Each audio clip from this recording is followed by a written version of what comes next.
Hydrogen and energy. A lot of people are confused about how hydrogen is related to energy. It's involved with energy in two completely different ways. It's used for nuclear energy. It's also used for chemical energy. The two are very, very different. In nuclear reactions, hydrogen makes the sun shine. It powers hydrogen bombs.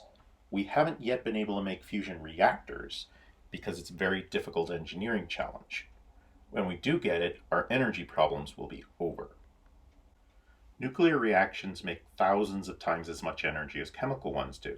So if you have to do chemical reactions to get the hydrogen in the first place, that's really not a problem. That's completely different from hydrogen-fueled cars, which use chemical energy. Elemental hydrogen, hydrogen gas, it has a lot of chemical energy in it. We can burn it really well, like gasoline or oil. But there's a very important difference. We can find oil and coal and natural gas in the ground, but we can't get any hydrogen out of the ground. There isn't any there. There's plenty of hydrogen in the gas giants like Jupiter and Saturn, but that doesn't really help us right now.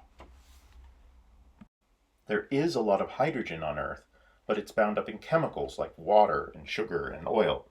So just as we would for fusion reactors, we can spend electricity to break up water, say, into hydrogen and oxygen and get hydrogen gas that way. The problem with that is you have to spend all the energy to make the hydrogen that you would get back from burning it, plus extra because it's inefficient. If we were getting back 1,000 times as much energy, like with nuclear fusion, it would be worth it. But in chemical reactions, we're trying to get the exact same energy back that we spent making the hydrogen gas in the first place. So until we go to Jupiter, hydrogen will not be an energy source. So why are we still talking about using it? Why are we making hydrogen cars? We don't have a supply of pure hydrogen to burn as fuel, but hydrogen is still a pretty good way to store energy, like in a battery. We might have a factory that spends energy to make hydrogen, then ship it to hydrogen gas stations, and people could gas up their cars with hydrogen and burn it for fuel. By itself, that doesn't fix anything naturally. It's just an alternative to electric cars. The point is that right now, most cars pollute. If we get it so that the cars don't pollute, and only the power stations do, then if we can convert the power stations to renewables, then the problem will be solved. That's still a good idea, but the main idea I really want to clarify for people is that using hydrogen cars does not make free energy.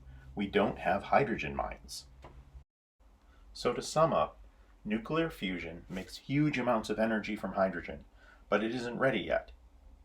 Hydrogen can also be made as an ordinary fuel, but you have to spend all the energy to make the fuel as you get back from burning it.